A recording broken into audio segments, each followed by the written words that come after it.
ਕਰਨਾਲ ਵਿੱਚ ਪੰਜਾਬ ਆਮ ਆਦਮੀ ਪਾਰਟੀ ਨੇਤਾਵਾਂ ਨੂੰ ਨਹੀਂ ਦਿੱਤਾ ਗਿਆ ਨਵਦੀਪ ਕੌਰ ਨੂੰ ਮਿਲਣ। ਤੁਹਾਨੂੰ ਦੱਸ ਦਿੰਦੇ ਹਾਂ, ਇਸ ਮੌਕੇ ਵਿਧਾਇਕ ਹਰਪਾਲ ਚੀਮਾ, ਵਿਧਾਇਕ ਸਵਰਨਜੀਤ ਕੌਰ ਅਤੇ ਆਪ ਲੀਡਰ ਅਨਮੋਲ ਗਗਨ ਮਾਨ ਵੀ ਮੌਜੂਦ ਸਨ। ਇਸ ਮੌਕੇ ਉਹਨਾਂ ਨੂੰ ਪਹਿਲਾਂ ਗੇਟ ਤੇ ਰੋਕਿਆ ਗਿਆ ਤੇ ਸੁਰੱਖਿਆ ਕਰਮੀਆਂ ਨਾਲ ਗੱਲਬਾਤ ਕੀਤੀ गई। ਫਿਰ ਅੱਗੇ ਜਾਣ ਦੀ ਵਜ੍ਹਾ ਉਹਨਾਂ ਨੂੰ कोरोना ਦੱਸਿਆ ਗਿਆ। तो किसी की बच्ची है वो। देखो इस देश में आंदोलन करना भी अभी गुनाह हो गया है। क्यों हो गया भाई? जैसे हमारे पास भाई आदेश आपने अपने फर्ज का देखना है, आपने अपनी जनता का आदेश देखना है, ना कि आपने देश। अच्छा मेरी बात सुनो, भ्रष्ट देख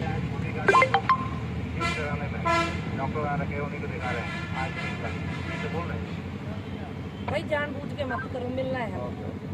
अंदरों आदेश आ रहे हैं कि हमारे पास कोरोना की नेगेटिव रिपोर्ट है। मेरी बात सुनो भाई, कोरोना में सुप्रीडेंट को कोरोना होगा ना, है ना, एडिशनल को होगा, डिप्टी को होगा, वहाँ पे कोई ना कोई अधिकारी तो होगा ना, कोई ना कोई अधिकारी तो होगा वहाँ पे। ये हमारी बात करवाओ उनसे, कोई ना कोई। हम तो डिस्टेंस रख के कल उसको मिलके जा रहे हैं लोग। ये जो डिप्टी सुप्रीडेंट ऑफ जेल है वो बाहर आए थे, उन्होंने बोला है कि यहाँ कोरोना काल के कारण कोरोना की जो है पाबंदियां लगी हुई हैं, हम किसी को मिलने नहीं दे सकते। हमारी हाई पावर कमेटी बनी हुई है, वो डीजी जो है, जो जेल के डीजी हैं, डायरेक्टर जनरल ऑफ जेल हैं, वो परमिशन दे सकते हैं। पर लेकिन हमने उनको एप्लीकेशन दी है कि हमारी एप्लीकेशन के ऊपर आप ऑर्डर करो। मैं समझता हूँ ये संविधान की उल्लंघना है, ये जो जेल के कानून है उसकी उल्लंघना है।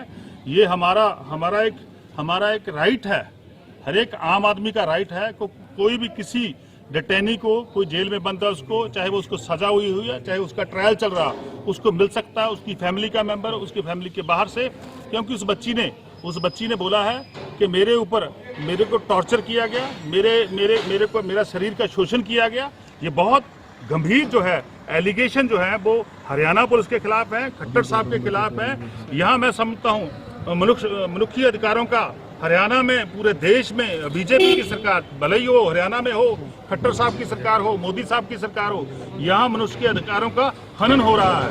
सर, पेट्रोल डीजल के दाम लगातार बढ़ रहे हैं, उसको लेकर आप क्या पेट्रोल डीजल की बाद में बात करेंगे। आज जो मेन मुद्दा है कि हम नवदीप को मिलने आए, उस बच्ची को मिलने आए, जिस बच्ची की एक औरत के अधिकारों का उल्लंघन हो रहा है। मना कर दिया गया आपको?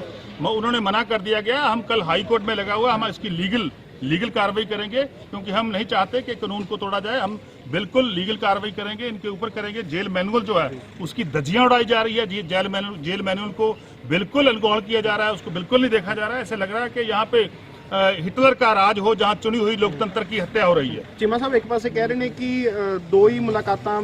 हरपाल जी, आज आप करनाल पहुंचे, क्या खास वजह और मिलने क्यों नहीं दिया जा रहा नवदीप कौर से?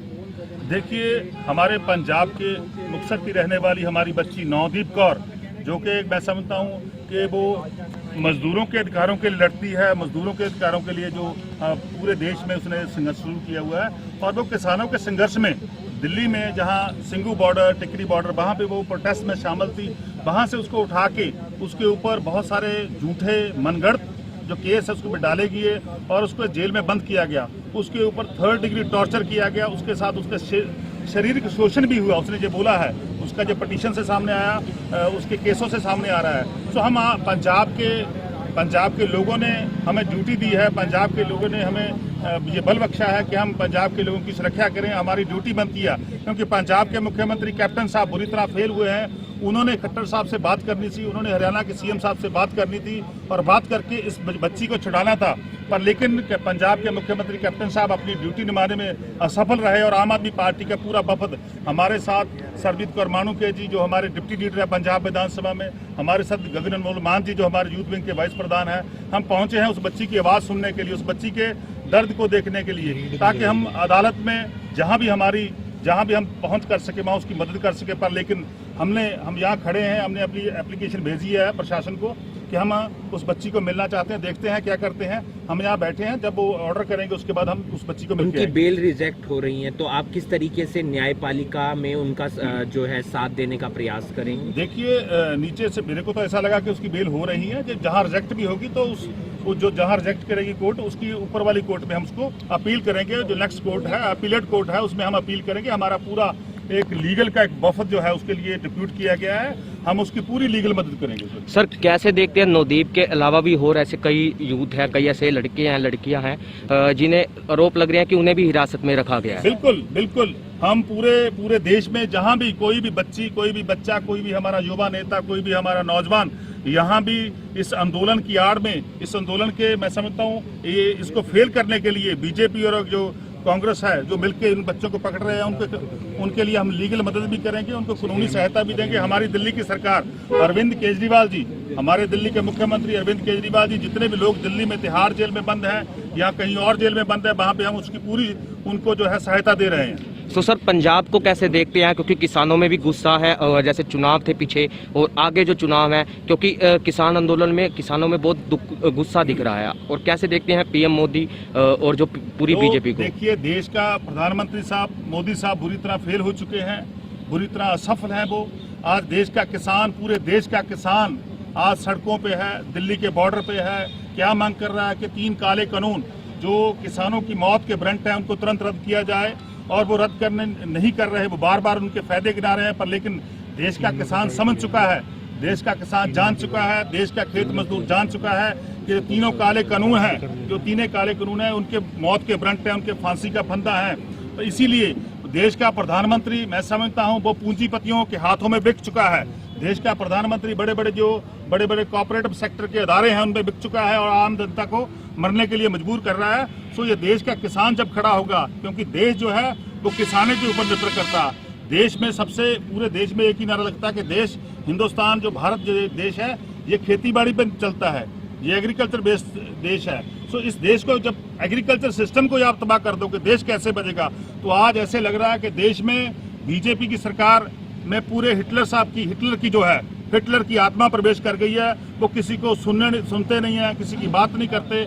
आज हम उस बच्ची को मिलने आए हैं जो पंजाब से है। हमारे पर अलानी इमरजेंसी थोप दी गई है कि हम एक जेल मैनुअल के तहत, हम कानून के तहत, हम संविधान के तहत उस बच्ची को मिलने आए हैं। पर लेकिन यहाँ पे हमें रोक दिया गया है। हम वेट कर रहे हैं, देखते हैं क्या प्रशासन फैसला लेता है। ਪੰਜਾਬ ਦੀ ਧੀ ਡਿਪਟੀ ਲੀਡਰ ਹੋਣ ਦੇ ਨਾਤੇ, ਔਰਤ ਹੋਣ ਦੇ ਨਾਤੇ ਤੇ ਸਾਡੇ ਲੀਡਰ ਆਫ ਆਪੋਜੀਸ਼ਨ ਦੇ ਲਈ ਸਾਡੇ ਲਈ ਇੱਕ ਬਹੁਤ ਜ਼ਰੂਰੀ ਸੀ ਕਿ ਅਸੀਂ ਪੰਜਾਬ ਦੀ ਧੀ ਦੀ ਆਵਾਜ਼ ਸਹੀ ਤਰ੍ਹਾਂ ਚੱਕੀਏ, ਕਿਉਂਕਿ ਉਹਨੇ ਬਹੁਤ ਹੀ ਗੰਭੀਰ ਦੋਸ਼ ਲਾਏ ਆ ਇੱਥੋਂ ਦੇ ਪ੍ਰਸ਼ਾਸਨ ਤੇ। ਉਹਨੇ ਸਰੀਰਕ ਸ਼ੋਸ਼ਣ ਦੇ ਦੋਸ਼ ਲਾਏ ਆ। ਇੱਥੇ ਹਿਊਮਨ ਰਾਈਟਸ ਦੇ ਹਿਸਾਬ ਨਾਲ ਅਸੀਂ ਕੈਦੀ ਨੂੰ ਮਿਲ ਸਕਦੇ ਤੇ ਕੈਦੀ ਵੀ ਸਾਨੂੰ ਮਿਲ ਸਕਦਾ, ਪਰ ਇਹ ਕਹਿੰਦੇ ਹਾਈ ਪਾਵਰ ਕਮੇਟੀ ਦੇ ਹਿਸਾਬ ਨਾਲ ਤੁਸੀਂ ਮਿਲ ਨਹੀਂ ਸਕਦੇ। ਇਹ ਮਾਮਲਾ ਨੌਦੀਪ ਦਾ ਨਹੀਂ, ਇਹ ਮਾਮਲਾ ਉਸ ਮਜ਼ਦੂਰ ਦੀ ਧੀ ਦਾ ਜਿਹਨੇ ਆਪਣੇ ਤੇ ਹੋ ਰਹੀ ਅਤਿਆਚਾਰ ਦੇ ਸੰਘਰਸ਼ ਦੀ ਆਵਾਜ਼ ਚੱਕੀ। ਪਤਾ ਨਹੀਂ ਕਿੰਨੀਆਂ ਭਾਰਤ ਦੀਆਂ ਧੀਆਂ, ਪੰਜਾਬ ਦੀਆਂ ਧੀਆਂ ਇਹ ਦੱਬਣਗੇ, ਪਰ ਜੇ ਅਸੀਂ ਅੱਜ ਵੀ ਇਕੱਠੇ ਨਾ ਹੋਏ ਤਾਂ ਮੈਨੂੰ ਲੱਗਦਾ ਅੱਗੇ ਤੋਂ ਕੋਈ ਨੌਦੀਪ ਬਣਨ ਦੀ ਕੋਸ਼ਿਸ਼ ਨਹੀਂ ਕਰੇਗੀ, ਸੰਘਰਸ਼ ਦੀ ਆਵਾਜ਼ ਨਹੀਂ ਚੱਕੇਗੀ। ਅਸੀਂ ਅੰਦਰੋਂ ਡਿਪਟੀ ਸੁਪਰਡੈਂਟ ਸਾਹਿਬ ਆਏ ਸੀ, ਉਹਨਾਂ ਨੂੰ ਕਿਹਾ ਸੀ ਤੁਹਾਨੂੰ ਐਪਲੀਕੇਸ਼ਨ ਦਿੱਤੀ ਹੈ, ਤੁਸੀਂ ਇਸ ਤਰ੍ਹਾਂ ਕਰੋ ਆਪਣੀ ਐਪਲੀਕੇਸ਼ਨ ਤੇ ਜਿਹੜੀ ਹਾਈ ਪਾਵਰ ਕਮੇਟੀ ਦੀਆਂ ਤੁਹਾਡੀਆਂ ਓਬਲੀਗੇਸ਼ਨਸ ਹੈ ਉਹਨਾਂ ਨੂੰ ਉੱਤੇ ਲਿਖ ਕੇ ਦਿਓ ਨਾ, ਸਾਨੂੰ ਵੀ ਕੀ ਪ੍ਰੋਬਲਮ ਆ। ਹਿਊਮਨ ਰਾਈਟ ਦੇ ਹਿਸਾਬ ਨਾਲ ਅਸੀਂ ਕੈਦੀ ਨੂੰ ਮਿਲ ਸਕਦੇ, ਕੈਦੀ ਸਾਨੂੰ ਮਿਲ ਸਕਦਾ। ਬੱਚੀ ਇਲਜ਼ਾਮ ਲਾ ਰਹੀ ਆ ਔਰਤ ਹੋਣ ਦੇ ਹਿਸਾਬ ਨਾਲ ਮੇਰੀ ਡਿਊਟੀ ਬਣਦੀ ਹੈ ਮੈਂ ਦੇਖਾਂ ਮੇਰੀ ਧੀ ਨੂੰ ਸਰੀਰਕ ਸ਼ੋਸ਼ਣ ਹੋਇਆ। ਇੱਕ ਔਰਤ ਨੂੰ ਦੁੱਖ ਦੱਸ ਸਕਦੀ ਹੈ ਉਹ ਕਿਸ ਤਰ੍ਹਾਂ ਹੋਇਆ।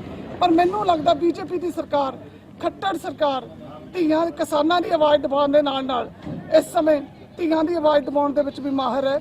ਪਰ ਜਦੋਂ ਔਰਤ ਦੀ ਲਾਠੀ ਉੱਠਦੀ ਆ ਨਾ, ਔਰਤ ਦੀ ਆਵਾਜ਼ ਉੱਠਦੀ ਆ ਤਾਂ ਉਹਦੀ ਲਾਠੀ ਦੀ ਆਵਾਜ਼ ਸੁਣਨੀ ਔਖੀ ਹੋ ਜਾਂਦੀ। ਤਾਂ ਤੁਹਾਨੂੰ ਲੱਗਦਾ ਮੈਮ ਅਜਿਹੀ ਸਥਿਤੀ ਜਿਹੜੀ ਬਣੀ ਪਈ ਹੈ ਦੇਸ਼ 'ਚ, ਚੋਣਾਂ 'ਚ ਜਿਹੜਾ ਅਸਰ ਪਏਗਾ ਪੰਜਾਬ ਵਿੱਚ ਹੋ ਜਾਂ ਕਿੱਥੇ ਵੀ ਹੋ, ਬੰਗਾਲ 'ਚ ਹੋ? ਦੇਖੋ ਜੀ, ਚੋਣਾਂ ਦਾ ਮਾਮਲਾ ਨਹੀਂ, ਮੇਰੀ ਧੀ ਦਾ ਮਾਮਲਾ।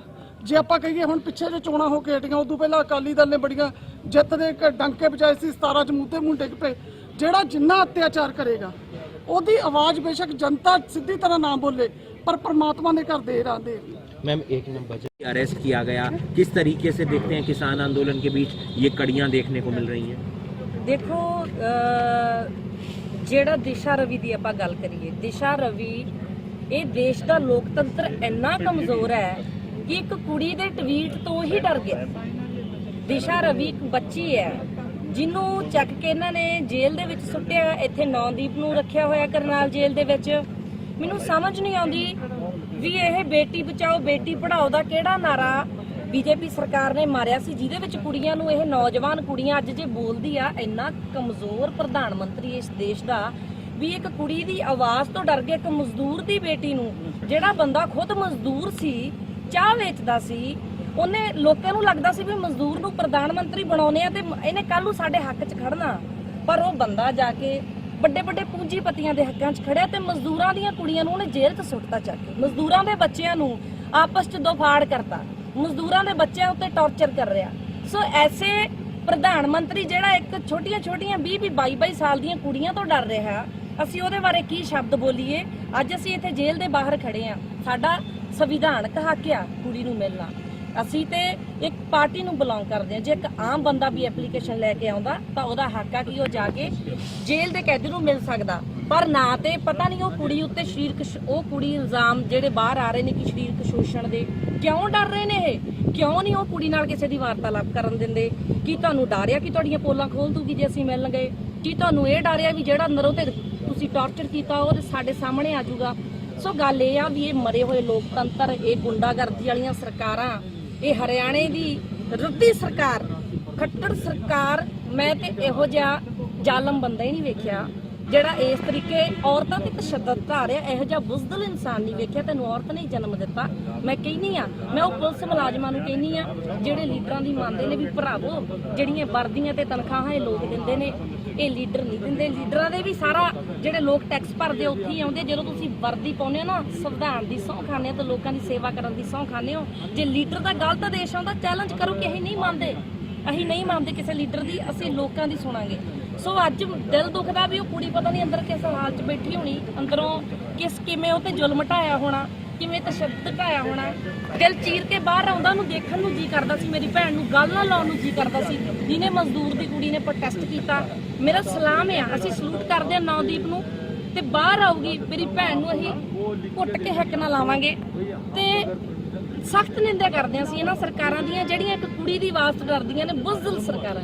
ਮੈਮ ਤੁਸੀਂ ਕਿਵੇਂ ਵੇਖਦੇ ਹੋ, ਨਵਦੀਪ ਪੰਜਾਬ ਦੀ ਧੀ ਹੈਗੀ ਹੈ ਤੇ ਪੀਐਮ ਨੇ 2014 ਵਿੱਚ ਪੰਜਾਬ ਵਿੱਚ ਪੱਗ ਬੰਨੀ ਸੀ ਤੇ ਕਿਹਾ ਜਾਂਦਾ ਹੈ ਪੰਜਾਬ ਦੀ ਜਿਹੜੀ ਧੀ ਹੈਗੀ ਉਹਦੀ ਪੱਗ ਹੁੰਦੀ ਹੈ ਤੇ ਤੁਹਾਨੂੰ ਕੀ ਲੱਗਦਾ ਪੀਐਮ ਮੋਦੀ ਨੇ ਜਿਹੜੀ ਪੱਗ ਬੰਨੀ ਸੀ ਉਹਨਾਂ ਨੇ ਉੱਥੇ ਕਿਹਾ ਸੀ ਕਿ ਇਹ ਪੱਗ ਨੂੰ ਹੁਣ ਮੈਂ ਸੰਭਾਲਣਾ ਹੈ, ਕੀ ਲੱਗਦਾ ਉਹਨਾਂ ਨੇ ਇਹ ਪੱਗ ਨੂੰ ਸੰਭਾਲਿਆ?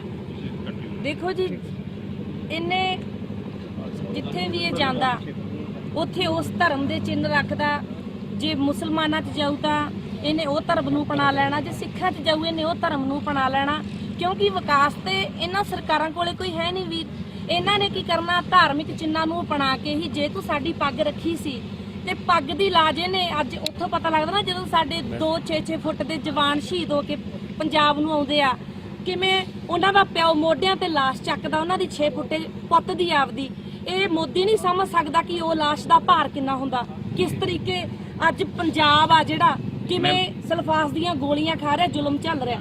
ਸੋ ਮੈਂ ਇਹ ਗੱਲ ਕਹਿਨੀ ਆ ਵੀ ਮੋਦੀ ਸਰਕਾਰ ਨੂੰ, ਬੁਜ਼ਦਿਲ ਪ੍ਰਧਾਨ ਮੰਤਰੀ ਨੂੰ, ਜ਼ਮੀਰ ਮਰੀ ਵਾਲੇ ਪ੍ਰਧਾਨ ਮੰਤਰੀ ਨੂੰ ਮੈਂ ਕਹਿੰਦੀ ਆ ਵੀ ਲਾਹਨਤ ਆ। ਮਜ਼ਦੂਰ ਦਾ ਪੁੱਤ ਸੀ ਤੂੰ, ਖੁਦ ਮਜ਼ਦੂਰ ਸੀ, ਅੱਜ ਮਜ਼ਦੂਰਾਂ ਦੀਆਂ ਧੀਆਂ ਨੂੰ ਜੇਲ੍ਹ 'ਚ ਸੁੱਟ ਰਹੇ ਹੋ।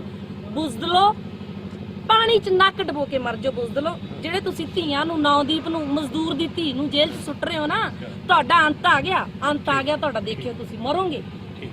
ਸਬਸਕ੍ਰਾਈਬ ਕਰੋ BBC ਪੰਜਾਬ TV ਨੂੰ ਅਤੇ ਤਾਜ਼ਾ ਤਰੀਨ ਖਬਰਾਂ ਲਈ ਬੈਲ ਦਾ ਬਟਨ ਦਬਾਓ।